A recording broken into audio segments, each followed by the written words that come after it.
one of the busiest airports in the world, a Boeing 737 has just exploded in flames upon landing. I think the thought process in the tower was, it was 1991, it was one of the first nights of the first Gulf War. And I think the thing that was foremost in our mind was maybe it was a bomb that went off on the aircraft. As firefighters bring the blaze under control, rescuers begin searching for survivors. About 5 minutes after the incident occurred, we got a call from an emergency vehicle. Amid the wreckage, they have made an alarming discovery, one that forces everyone involved to re-examine every detail of the last 15 minutes.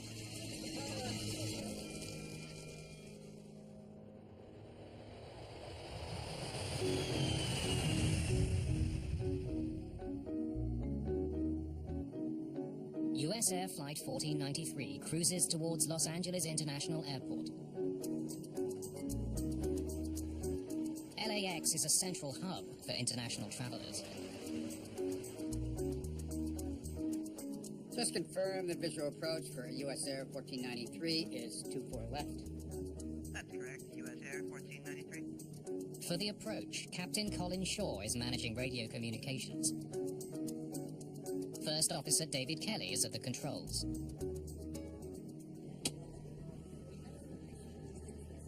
With 89 passengers on board, the flight isn't quite full. Well, I'd been on a business trip to Columbus, Ohio. I went from the business meetings to Columbus Airport and got on a U.S. air flight that was nonstop to Los Angeles. I planned a lot of good things and good times for that weekend. US Air 1493, expedite your descent through 4000 as much as practical, if you would. There will be traffic passed above you on the south side. As the Boeing 737 nears Los Angeles, the approach controller tells the pilots to make a quick descent. They will need to stay clear of a flight passing above them. Okay, I'll expedite through 4. US Air 1493. Landing at LAX can be a challenge for pilots. The airspace around the airport is often thick with traffic. On average, a plane arrives or departs every 50 seconds. Each of its 4 runways handles both takeoffs and landings. Taxiways intersect the runways at dozens of locations. The airport can be a maze of stops and starts for pilots following instructions issued by controllers. You got the left side in sight? Yeah. We're out of 4.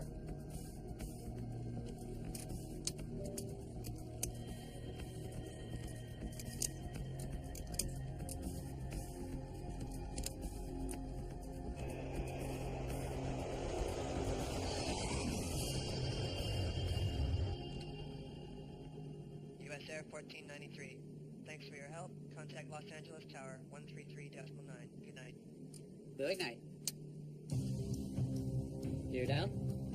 All right. You gave 3 bells? Yes, I did.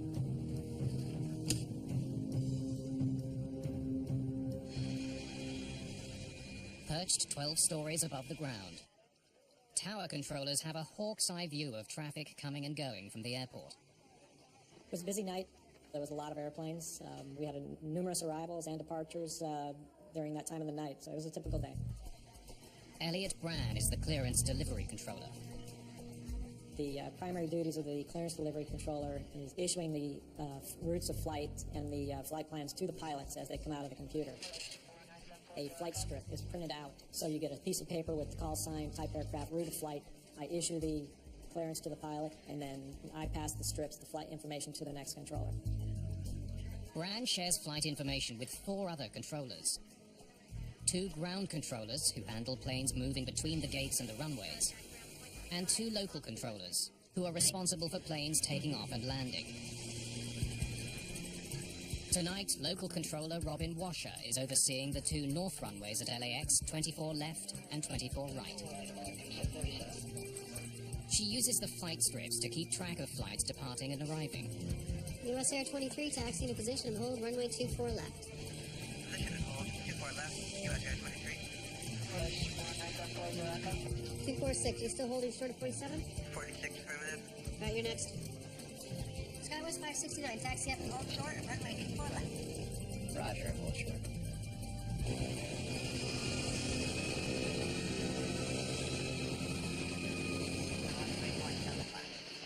2875, good night now. US Air Flight 1493 is about 13 kilometers from LAX. The pilots configure their plane for landing. Speed brakes. Still working for a living. All right. Laps are going 1. Laps. Now the pilots radio the LAX tower for landing instructions. US Air 1493, inside runway. Wing 5006, ground, tower. Robin Washer is busy with other planes. She doesn't respond to their radio call. Skywest 569, taxi to position hold, runway 24 left. Traffic will cross downfield. Okay, 24 left. Position and hold, Skywest 569. Wind west 5006, tower. And flight 166, connect approach 124.5. 30, green lights, to 10. Here, flaps, landing clearance remains. Just 6 kilometers from the airport, the US Air jet still doesn't have the okay to land.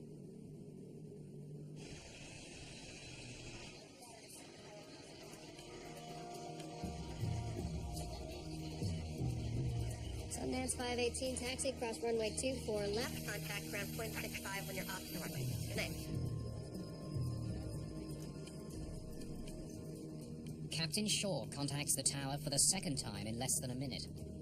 He needs Washer's permission to land. US Air 1493 for the left side. 24 left.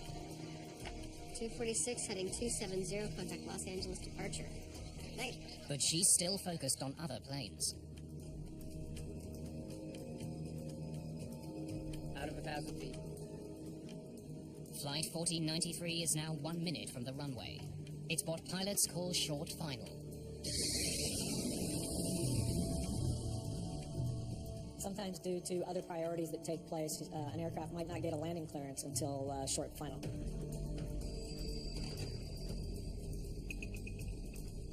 Thank you, US Air 1493. You're cleared to land. 24 left. Clear to land, 24 left, 1493.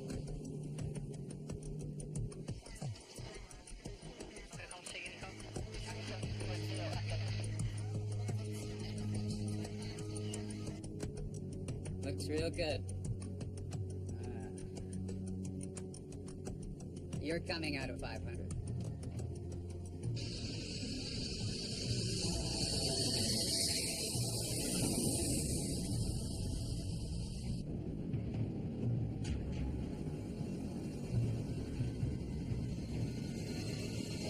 What the hell?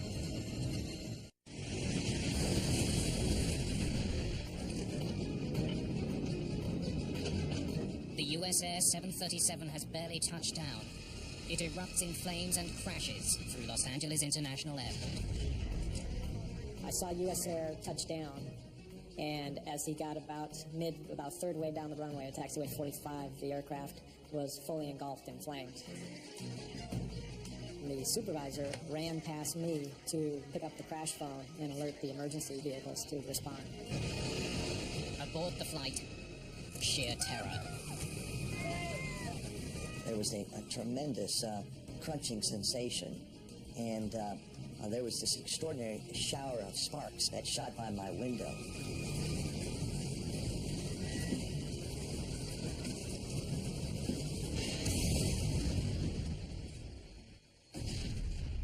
Good God. Rosa Reynoso is a plainclothes officer with the airport police. We see the aircraft engulfed in fire. My partner and I were probably about 500 yards from it. Alert 33, runway 24 out. Affirmative, alert 33.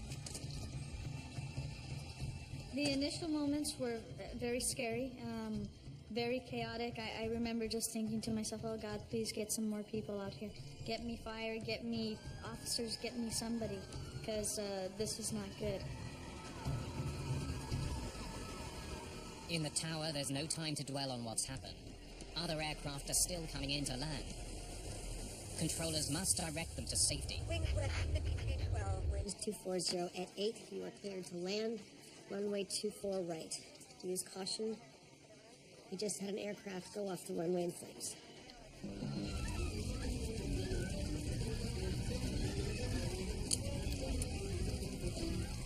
The cabin of Flight 1493 is filling with toxic smoke.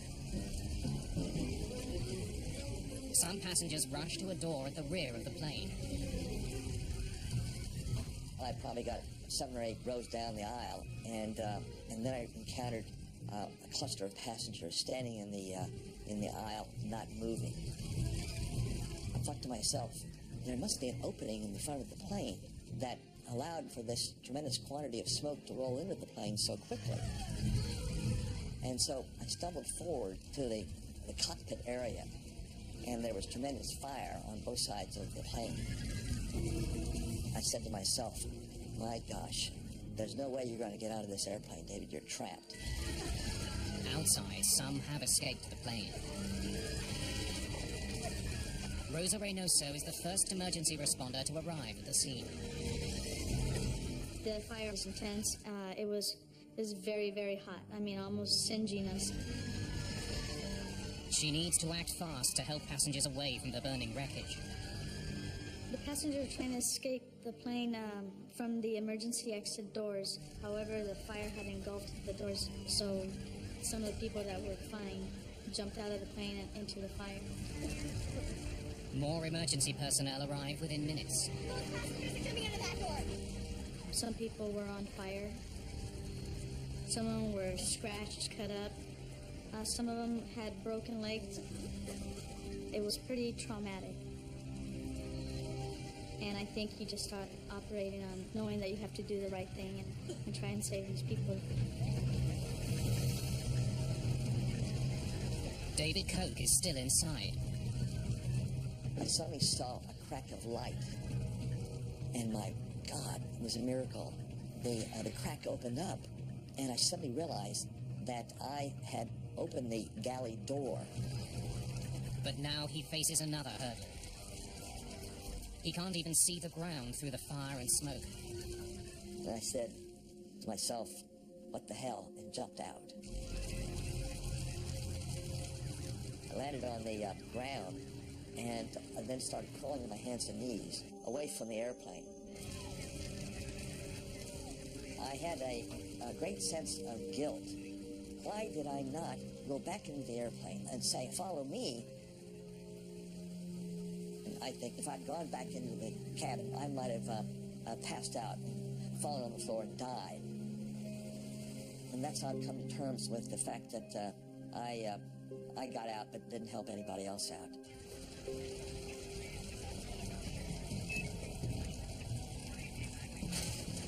As the search for survivors continues, firefighters make a stunning find. This is Rescue 1. We've got a propeller down here in the wreckage. The discovery of a propeller has horrifying implications. There's 2 planes down here. As soon as we found out that information, we started actively looking to see what aircraft, if any, were missing. So we started looking at the flight strips that were already departed, and then we looked at the ones that were still pending. And then we called the departure control, radar controller, to find out which ones they've talked to in the last 5-6 minutes. What about SkyWest 5569? No, we haven't heard from them. SkyWest 569 taxiing to position hold, runway 24 left. Okay, 24 left. And hold, Skywest 569.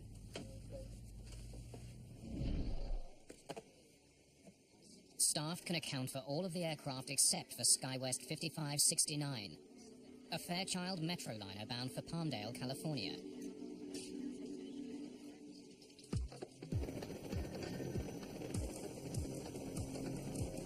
Emergency personnel find parts of the smaller plane strewn across runway 24 left. There were 12 people on board the flight. None have survived. What's left of their plane is crushed between US Air 1493 and an abandoned building near the runway. My first thought was, oh my God, there was someone else under there, and we didn't even realize it. There's even more loss of life on board the larger plane. 20 are dead, 2 others are mortally wounded. First Officer Kelly has survived, but Captain Shaw has not. The disaster thrusts LAX into the media spotlight. America's runways, according to the nation's pilots, the most dangerous part of the flight. In the months and years leading up to the crash, increasing traffic was becoming a safety concern at Los Angeles International Airport. The most close calls, Los Angeles International Airport. 33 near collisions over the last 4 years.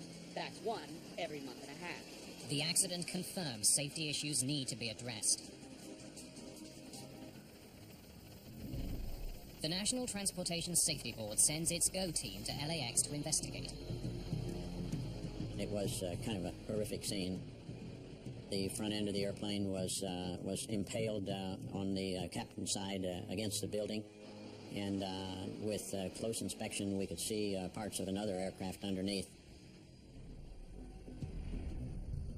Investigators can see that the 2 planes collided at an intersection on runway 24 left. The scenario of the accident resulted in 2 planes being on the runway at the same time. The runway was occupied, and that's something that should never happen when a landing clearance is granted. Reducing collisions on U.S. runways is a priority for investigators from the NTSB. We had runway incursions on the most wanted list from 1990 here at the Safety Board, and it's a major concern for the whole industry. A runway incursion is simply when an inappropriate object is out on a runway that's going to be used for a takeoff or landing. Some of the world's worst airline disasters have taken place on runways. In March 1977, on the island of Tenerife, 583 people died when 2 Boeing 747s collided on the runway. In January 1990, a Beechcraft King Air 100 was struck by a Boeing 727 attempting to land in Atlanta. Later that year in Detroit, another Boeing 727 smashed straight into a DC-9 carrying 44 people. Runway incursions occur due to some failure in the existing system. Something has happened. Some directive has not been followed. Some inattention is present in the scenario of a runway incursion. Which one of these planes was cleared for 24 left? Investigators need to find out why there were 2 planes on runway 24 left at the same time. One of the principal objectives was to immediately see if we could find out what error had taken place that would allow that situation to occur. Part of that answer may lie in the wreckage. But 24 hours after the crash, the investigation is at a near standstill. There's too much fuel on board the 737. Crawling through the wreckage would be dangerous. The aircraft had about 6,000 pounds, maybe 1,000 gallons of fuel on board. How long is this going to take? The Saturday was spent defueling the aircraft, and that's a very slow process. That took almost all day before the fire department could declare that the scene was safe. With airplane parts littering the airport, LAX is running at half capacity. 2 of the 4 runways are shut down. That's causing chaos for travelers.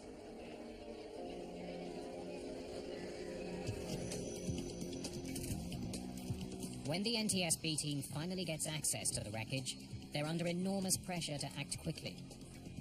They must gather all the information they need so the airport can be fully reopened.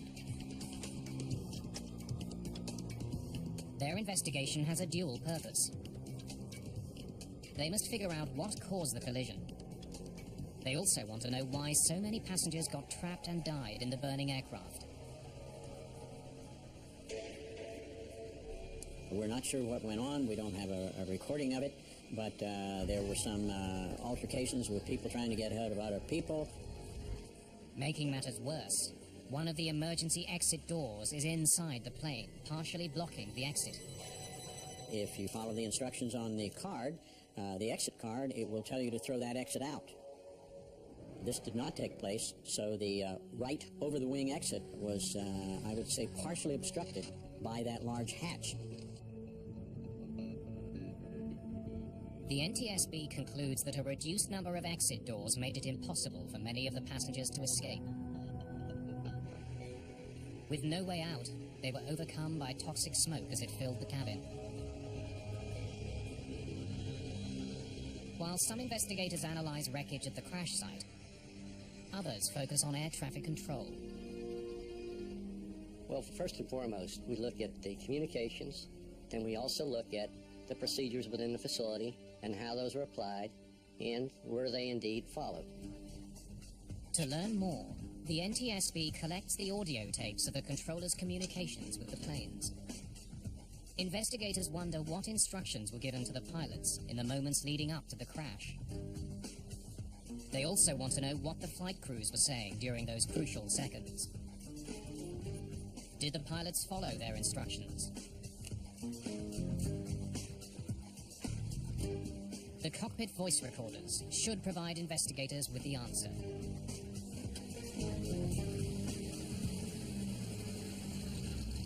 But then Bob McIntosh gets some bad news about the SkyWest Metroliner. No voice recorder. Great.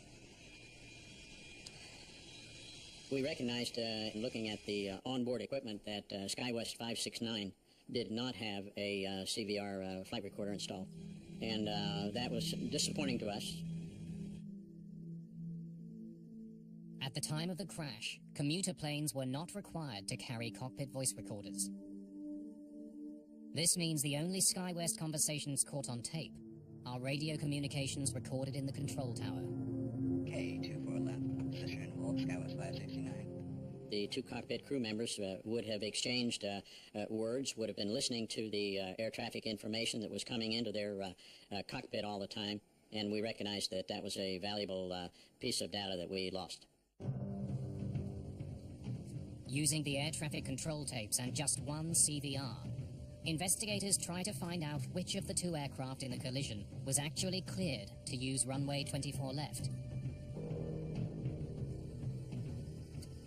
The answer will raise alarming questions about the safety of all passengers flying to and from LAX.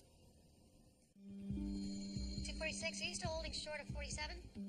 The investigation into the deadly collision on runway 24 left focuses on Robin Washer's conversations with the two planes involved. Investigators begin with the smaller plane. 23 taxiing to position, hold. Minutes before the accident, the pilots of the Metroliner waited for permission to take off. SkyWest 569, taxi into position and hold runway 24 left. Traffic will be crossing downhill. We used the tapes to try to visualize, like a local controller would, where the aircraft would be on the runway. The pilots of the SkyWest Metroliner turned their plane onto the runway and stopped at intersection 45. They had to wait for another plane to cross the runway downfield. Okay, 24 left, position and hold, SkyWest 569. Okay. Stop right there. From the air traffic control tapes, the NTSB can tell that the pilots of the Metroliner followed all their instructions correctly. All right, let's keep going. Responsibility for the accident must lie elsewhere. Investigators probe the tapes further. They look at Washer's communications with the US Air pilots. US Air 1493 for the left side, 24 left. Anchor US Air 1493, you're cleared to land 24 left.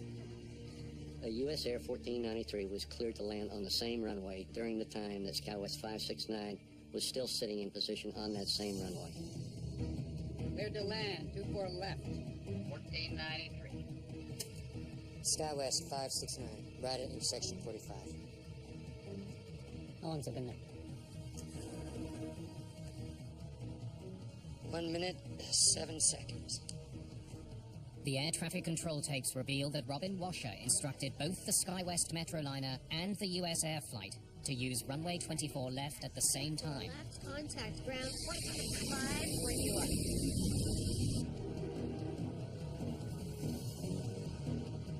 What the hell?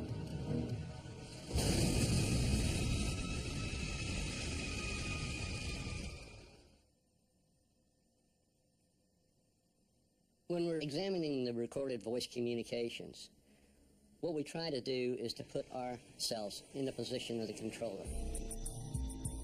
What would she have seen? What would she have heard? What would she have done? Investigators need to know what Robin Washer was doing at the time of the crash. They look at the other flights that she had under her control. Wings West 5006, taxi cross runway 24 left. They learn that in the moments before the collision, Washer began to lose track of some of those flights. Is that for Philippine 102? No, sir, hold short. Wings West 5006, taxi across runway 24 left. Wings West 5006 was an aircraft that was on the north side of runway 24 left who wanted to cross to the south side. Wings West 5006, ground tower.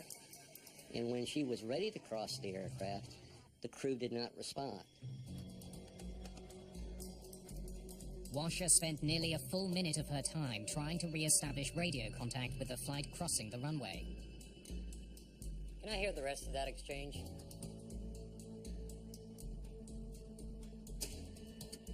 Wings West 5006 on frequency again. Change radio. Sorry about that. They advised her they had inadvertently been on another frequency. 5006, you're back with me. Yeah, we didn't mean to switch radios. We're on now. And that created a distraction for the local controller. Okay, I thought I lost you. Sorry, we thought we lost you. We apologize. No problem. But investigators discover that that flight wasn't the only aircraft Robin Washer was fixated on in the moments before the crash. Tower Wings West 5072 is ready to take off. Wings West 5072. With US Air 1493 less than a minute from touchdown, Washer hears from another Wings West aircraft, Flight 5072. When Wings West 5072 called to say that he was ready for departure, it was obvious to us that she didn't understand who this aircraft was. Wings West 5072, are you at 47 or full length? We're at full length. Okay, hold short. Roger. Holding short.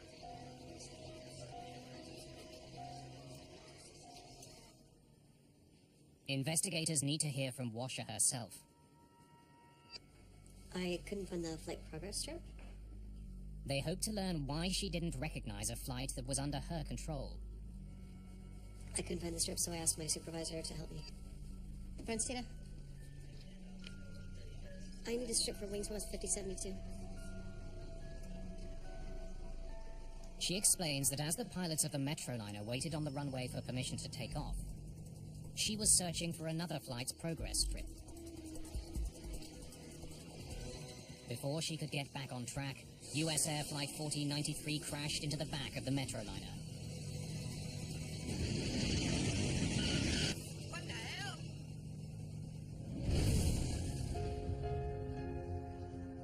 NTSB investigators now know that human error played a major role in the collision at LAX. Remarkably, when she cleared the US Air flight to land, Robin Washer simply forgot about the Metroliner waiting on the runway. This situation that occurred is a situation that no controller wants to go through. You train your whole career for this not to happen, and when it does happen, it's you can't even describe the feelings that you go through. A situation like this could potentially happen to anybody. We are all human. After the accident, Washer left her job at LAX and never worked as an air traffic controller again. But investigators believe there are likely more causes to this accident than one person's fatal error.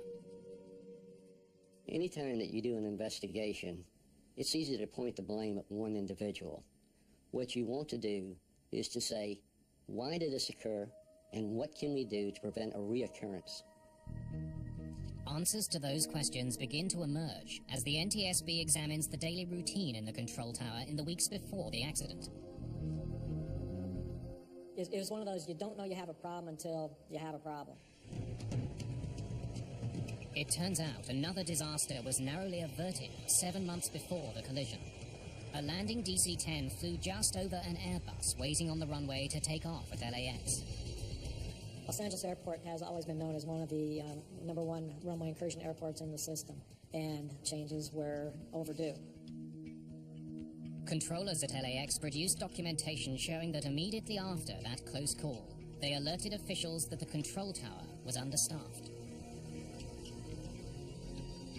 They also explained that regions around the northern runways were invisible to controllers because their view was blocked by a light tower.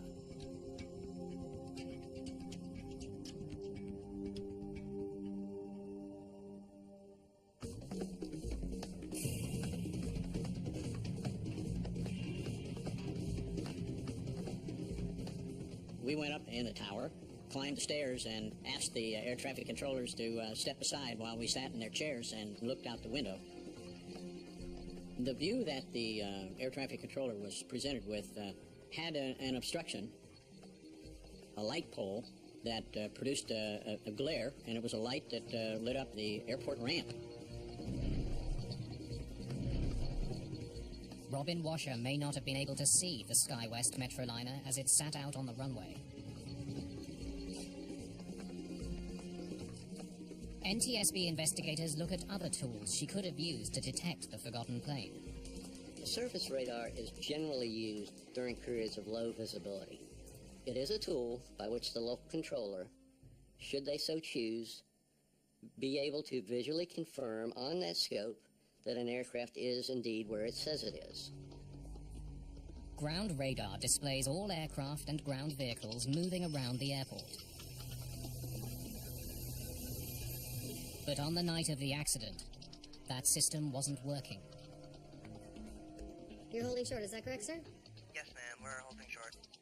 It was in constant out of service, in service, out of service, in service, and gave the management a lot of trouble. The system was not very reliable, and we did lodge complaints to have it fixed and to upgrade the system as soon as we could. Investigators learned that just 4 days before the accident, officials at LAX had formally asked the FAA to treat the failing ground radar with the highest priority. The radar drive and some of the drive mechanism had some ring gears and spur gears that they had to go to machine shops and literally make that part because it would wear out on a regular basis trying to rotate the antenna. We looked into this particular problem and learned that Los Angeles had been slated to receive a new system in 1988. However, that date had slipped, and at that time, they were not sure when they were going to get a new radar system. With the ground radar system out of commission, and with her view of the runway impeded by blinding lights, Robin Washer's chances of discovering her error were slim. Investigators turned their attention to the cockpit of the US Air flight. They wonder why the pilots didn't see the Metroliner out on the runway and abort their landing. Well, most of us in the pilot community would recognize that it's our job to scan that runway and find aircraft that might be out there or anything else prior to landing. Like all planes, the Metroliner is equipped with lights to make it more visible at night. There are strobe lights on the wingtips and the tail, navigation lights on the wings, and a colored anti-collision beacon on top of the vertical stabilizer. We were concerned about the SkyWest lighting and had to look at the flight operations manual, and we found that the operating procedure for that company was to turn on the strobe lights only after clearance for takeoff. So no other lights were required? Okay, thank you. The Metroliner wasn't yet cleared for takeoff, so the only lights that would have been lit while it waited on the runway were the navigation lights on the wings and tail, and the anti-collision beacon on the tail. NTSB investigators then use a helicopter to put themselves in the position of the US Air pilots as they were making the approach to runway 24 left. We went up and we actually flew that final approach in order to verify what we thought might be the condition of obscuration. They positioned a Metroliner on the runway in the same spot where the collision occurred. And sure enough, we could not see that aircraft parked out there at spot 45 and 47. You just couldn't see it. Looks real good. The investigation determines the lights on the Metroliner were the same color and brightness as the runway lights. The plane may have been all but invisible to the pilots of US Air 1493. You're coming out of 500. The anti-collision beacon in particular would have been lost in a sea of lights.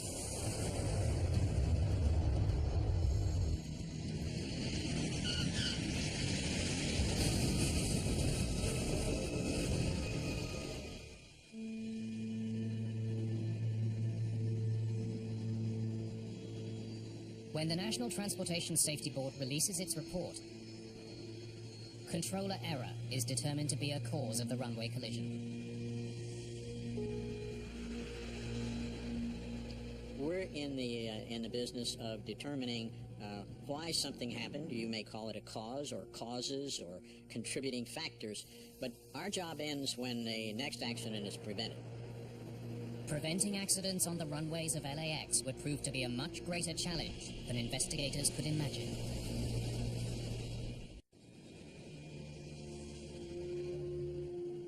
The collision between US Air Flight 1493 and a SkyWest Metroliner alarms the public. The accident seems to prove that controllers cannot safely handle the increasing traffic at Los Angeles International Airport. The NTSB investigation points to Robin Washer's failure to maintain awareness of the flights under her control as one cause of the accident. But the report also points to a failing system in the air traffic control facilities at LAX. In the months and years following the accident, improvements are made to air traffic facilities in an attempt to make the airport a safer place. The failing ground radar system is finally replaced with a newer model. Today at Los Angeles Tower, we have the newest system out there. Each arrival or departure they're taxiing on the taxiways or on the runways have a call sign and type aircraft associated with it, so you have positive identification of all aircraft at all times. New policies governing the way flight progress strips are handled in the tower are put in place. Ground controllers now organize the strips before they make their way to the local controller. The extra set of eyes reduces the local controller's workload. 5 years after the crash, a new air traffic control tower is built at LAX. The tower is 16 stories higher, 3 times larger, and offers controllers clear, unobstructed sightlines. New regulations concerning aircraft lighting are also put in place. It becomes mandatory for pilots to turn on all their lights before they move out onto a runway.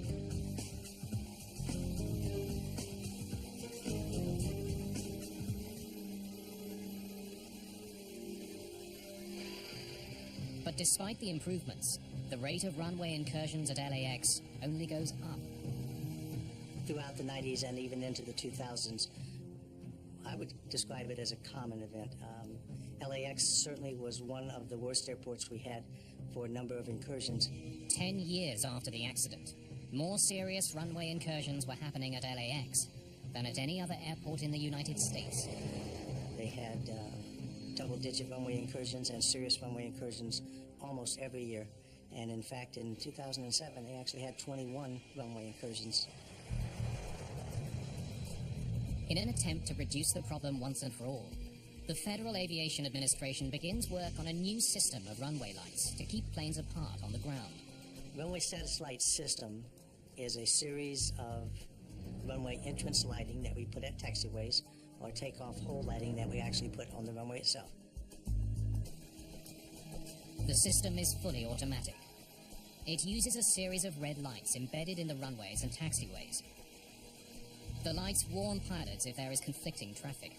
The runway status lights illuminate red tells a pilot that it is unsafe, or a vehicle driver, that it is unsafe to either cross or enter that runway. And it triggers because there is an aircraft landing or departing. There's some other traffic on the runway. The runway status light seems to be one of the most effective systems we have for preventing runway incursions, and certainly the serious runway incursions. In April 2009, the technology was installed at Los Angeles International Airport. Prototypes of the system have also been installed at Dallas, Fort Worth, and San Diego. By 2011, runway status lights will be a key feature at dozens of airports across the United States. The equipment we're using at Los Angeles Tower today is much better than the equipment that we used back in 1991. It's been upgraded, it's much more reliable, and it gives the controllers the tools they need to make sure that the runways are clear and to keep the aircraft moving. Though new technology can never guarantee 100% safety, the improvements at LAX have restored public confidence in the airport, even among those who survived Flight 1493. I spent a couple of days in intensive care at a local hospital, and I had nightmares, by the way, following my release from the hospital for quite a number of days. But I'm doing fine now. I have no problem with getting on airplanes and flying, and I've got great confidence in the airline system.